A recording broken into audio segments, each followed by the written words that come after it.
नमस्कार, आप देख रहे हैं न्यूज़9 हिंदी। मैं मुकेश सोडी और मेरे साथ एक बेहतरीन पत्रकार हैं उदय। जनमंच जो जिस तरह से जनता की आवाज़ को बुलंद कर रहा है, अपने आप में लोकतंत्र के चौथे स्तंभ की असल परिभाषा लिख रहा है।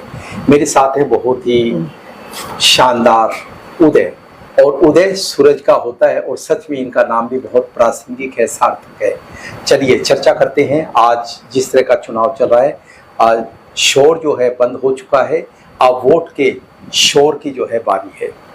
उदय जी, ग्राउंड रिपोर्टिंग में आपका कोई स्थान ही नहीं है। मजदूर का मुद्दा हो या किसान का मुद्दा हो या आम आदमी का मुद्दा हो, लगातार जो है आप पसीना बहाते हैं, शिद्दत से जो उनके बीच जाते हैं। इस चुनाव में आपको लगता है कि वो मुद्दे जो असल मुद्दे हैं पीछे छूट रहे हैं? इस इलेक्शन में कहीं पे भी मजदूर का जो मुख्य मजदूर के जो मुद्दे हैं, चाहे वो गांव का मजदूर है, शहर का मजदूर है, चिनाई का मजदूर है, उनके कहीं पे भी मुद्दे नहीं दिख रहे हैं। और मुख्य गांव के मजदूर के लिए जमीन का एक मुद्दा है कि जमीन का बंटवारा हो, वो मुद्दा कहीं पे भी किसी भी पार्टी के कार्यक्रम में नहीं है। इसके साथ में 33% जो जमीन ऐसी समुदाय को आरक्षित होती है पंचायत की, वो उसको मिले, उसका कहीं भी मुद्दा नहीं है।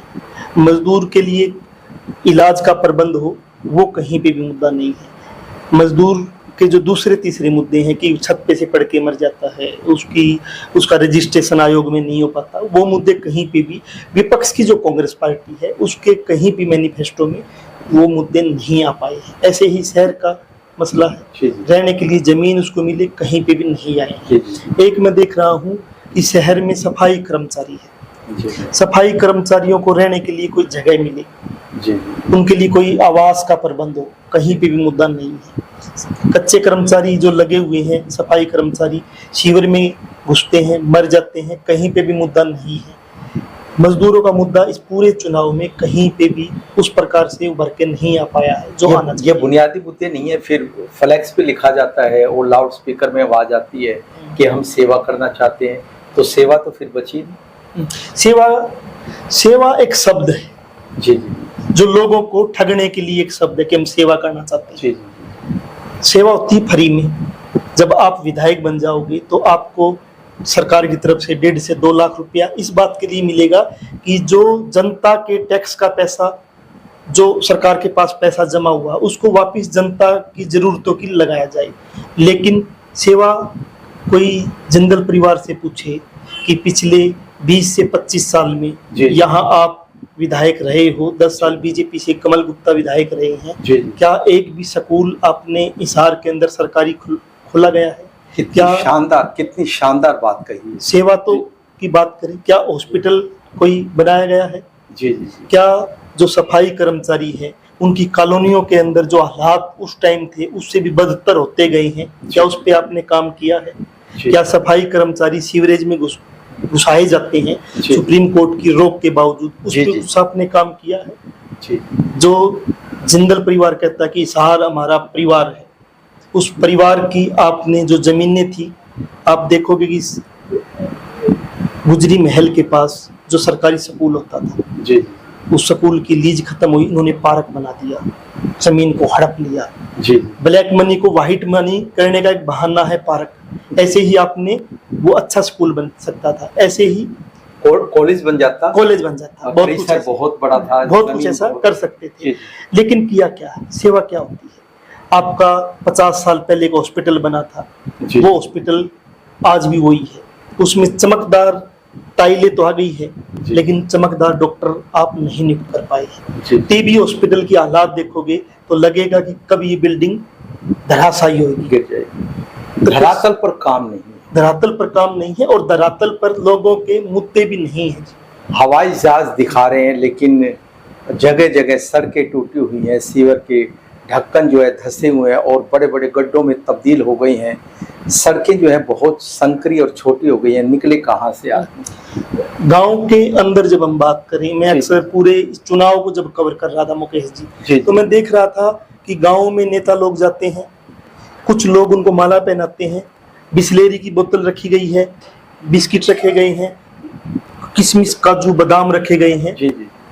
लेकिन गांव के लोग पानी 4 किलोमीटर दूर से लेके आते। पूरे हरियाणा की सच्चाई है कि किसी भी गांव में पीने का पानी नहीं है, और बहुत से गांव ऐसे हैं जहां कपड़े धोने का भी पानी नहीं है।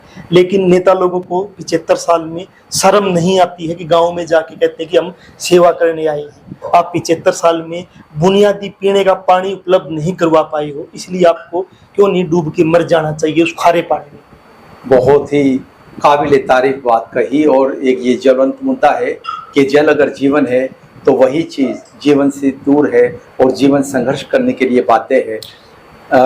इस चुनाव को जो है आप किस तरह से देखते हैं, क्या तय होने वाला है? इस चुनाव को मैं इस तरीके से देखता हूं कि भारतीय जनता पार्टी जो 10 साल से हरियाणा में सत्ता में है, केंद्र में सत्ता में है, उन्होंने वो एक कहावत है ना कि आप लोगों को जीना इतना दूभर कर दो कि वो सांस लेना भी जिंदगी समझे। जी। बीजेपी ने जिस प्रकार से लोगों का दमन किया कि कोई भी अपनी आवाज उठा रहा, ASHA worker, mid day meal, anganwadi, sarpanch, किसान, मजदूर, जो भी अपनी हकों के लिए जिन मुद्दों पे आप चुनाव लड़ा था, वादे किए थे, उन वादों को पूरा करवाने के लिए जब उन्होंने संघर्ष किया तो आपने उनका दमन किया। उनके बुद्धिजीवियों को एनआईए की रेड में गिरफ्तार किया और लंबे टाइम के लिए जेल में भेज दिया। किसानों पे गोलियां चलाई, किसानों को गोलियां मारी गई, और आपने लोकतंत्र का गला घोटा। तो लोगों को लगने लग गया कि सांस लेना भी कहीं ना कहीं लोकतंत्र जिंदा रहना है, इसलिए वो विपक्ष को वोट दे रही है। लेकिन विपक्ष भी इतना निकम्मा है जो कांग्रेस के तौर पे आज है, वो जनता के मुद्दों पे बात नहीं कर रहा है जो उन्होंने करनी चाहिए कि बुनियादी स्कूल, हॉस्पिटल, बुनियादी रोजगार और हाशिए पे खड़ा वो मिड डे मील का वर्कर, आशा वर्कर, आंगनवाड़ी वर्कर की उनको इतना पैसा तो दे दिया जाए जितना वो काम करते हैं, न्यूनतम वेज तो दे दिया जाए, वो उसमें वो भी बात नहीं कर पा रहा है। ये अपने आप में ही जो कारपोरेट की दोनों पार्टियां हैं, वो कांग्रेस भी और बीजेपी भी या इनेलो बीएसपी भी, इनके किसी भी उसमें ये मुद्दे नहीं हैं। तो मैं चुनाव को इस प्रकार से देखता हूँ कि एक बार फिर हम 5 साल बाद ठगने के लिए कारपोरेट के हाथों में और ज्यादा पीछे चले जाएंगे, और पीछे हम चले जाएंगे। और जिस प्रकार से शोर बढ़ रहा है, पूंजीपति पार्टियां जिस प्रकार से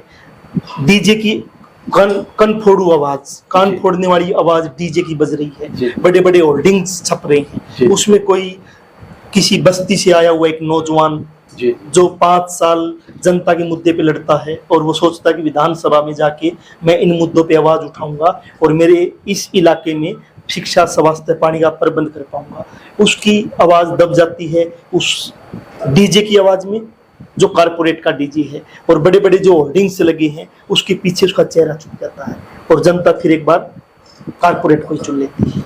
नेताओं से ये सवाल पूछना बड़ा मुझे बेईमानी लगता है कि आप क्या करना चाहते हैं, लेकिन मैं उदय जी से ये सवाल जरूर करूंगा कि जनता जो है किन पॉइंट्स को सोच करके, उनका विश्लेषण करके वोट कास्ट करे, वोट दे। क्या सोचना चाहिए जनता को कि हम ये सब मुद्दे होने चाहिए, वोट दें? जनता को पिछले 75 साल का जब हम मूल्यांकन करते हैं वोटिंग सिस्टम में, वोटिंग सिस्टम पे कारपोरेट का कब्जा है और पार्टी का उम्मीदवार के ऊपर पार्टी का कब्जा है। अगर कोई एक ईमानदार कोई व्यक्ति आपका विधायक है, किसी पार्टी ने उसको टिकट दे दिया, आप उसको वोट दे दोगे, विधायक बना दोगे, तो लेकिन पार्टी आपकी ईमानदार नहीं है, न कांग्रेस ईमानदार है, न बीजेपी ईमानदार है और न इंडियन नेशनल लोकदल या जेजेपी ईमानदार है। इसलिए वोटिंग करते हुए आपको हर बार ठगना ही होगा। लेकिन फिर भी आपके जो अगर बुनियादी जो मुद्दे हैं, उन बुनियादी मुद्दे में आपका शिक्षा है, स्वास्थ्य है, पानी है, आपका जो दूसरे जो मूलभूत सुविधाएं जो आपको मिलनी चाहिए कि वैज्ञानिक शिक्षा मिल पाए, वो नहीं हो पा रही है। और अभी हो क्या रहा चुनाव में, मैं एक बात और कह रहा हूँ, चुनाव में मुकेश जी मैं देख रहा हूँ कि कांग्रेस हो चाहे बीजेपी हो, वो सीधा रिश्वत देना चाहती है कि हम नौजवान महिलाओं को 2000 रुपये देंगे, हम 500 रुपये में सिलेंडर देंगे, हम 25 लाख तक का प्राइवेट में इलाज देंगे। ये सीधा सीधा की रिश्वत है। 25 लाख तक का इलाज की हम बात करें, जो आयुष्मान कार्ड जो बीजेपी की सरकार में बना और 5 लाख तक का जो इलाज मिलता था, उसका जब आप मूल्यांकन करोगे तो सीधा सीधा अरबों खरबों रुपया आपको कारपोरेट के जो हॉस्पिटल है आप उसमें सरकार दे रही है इलाज के नाम का, जबकि वो पैसा सरकारी हॉस्पिटल पे लगा दिया जाता उतना बजट तो सरकारी अस्पताल में सबका इलाज फ्री हो पाता। लेकिन वहाँ 2M दर्जे का आपको बेड मिलेगा, 2M दर्जे का आपको इलाज करने वाले मिलेंगे, लेकिन पैसा आपसे जो इलाज होता है उससे ज्यादा ले लिया जाएगा। तो 5 लाख की जगह कांग्रेस कह रही कि 25 लाख तक का इलाज करेंगे। देखने में तो बहुत अच्छा लगता है कि 25 लाख तक का इलाज किसी भी गरीब का हो जाएगा, लेकिन सवाल ये है कि सरकारी हॉस्पिटल इतने मजबूत क्यों न किए जाएं कि सबका इलाज हो पाए। मुद्दे ये गायब है, सवाल ये गायब है कि हमें सीधी रिश्वत क्यों दी जा रही कि 2000 महिलाओं को 2000 रुपए रोजाना, वो भी चुनाव में जो है 500 रुपए सिलेंडर किया। इसका मतलब पहले ये कर सकती थी, कर सकती थी, लेकिन तब ये नहीं सब किया। ये सब क्यों वादे की जा रही? वादा ये होना चाहिए कि हम आपको सम्मानजनक रोजगार देंगे जिसमें आप अपने बच्चों को पढ़ा सको, बच्चों को अच्छा खाना खिला सको, बच्चों के साथ अच्छे से घूम फिर सको, और सम्मानजनक हम रोजगार देंगे। लेकिन रोजगार की कहीं भी चर्चा नहीं है। चर्चा है कि आपको 2000 रुपए रिश्वत देंगे। रोजगार की भी बात होती है तो ग्रुप सी और डी की होती है। कहीं क्लास 1 कोई ऑफिसर बने या कुछ और, वो रहा तो लगभग खत्म, समझे वो खत्म है। दूसरा, कहीं किसी की भी मैनिफेस्टो में ये नहीं है कि हरियाणा के अंदर की बात करें कि हम ठेकेदारी प्रथा खत्म कर देंगे। बिजली महकमे के अंदर आज से 20 साल पहले 30,000 कर्मचारी थे, आज 15,000 कर्मचारी। तो ये लोग तो खुद लोकतंत्र का ठेका लेने वाले हैं। ठेका प्रथा कैसे खत्म होगी? लोकतंत्र का ठेका लेने वालों से उम्मीदें में बची नहीं, उम्मीद है। तो ये उदय को सुन रहे थे आप, और उदय के जो शब्द हैं वो सूरज के उजालों की तरह हैं। बस हमें जागना होगा। शीशा जब टूटता है तो शोर होता है, लेकिन बाद में वो चुपता है। नेताओं की लाउड स्पीकर में आवाज़ें आपने सुनी है, बहुत शोर हुआ है, लेकिन गलत को चुनेंगे तो फिर 5 साल चुभेगा और आप 5 साल अपने दर्द और तकलीफ को सहते रहेंगे। आप देखते रहिए न्यूज़ लाइन हिंदी। मुकेश सोरी, नमस्कार।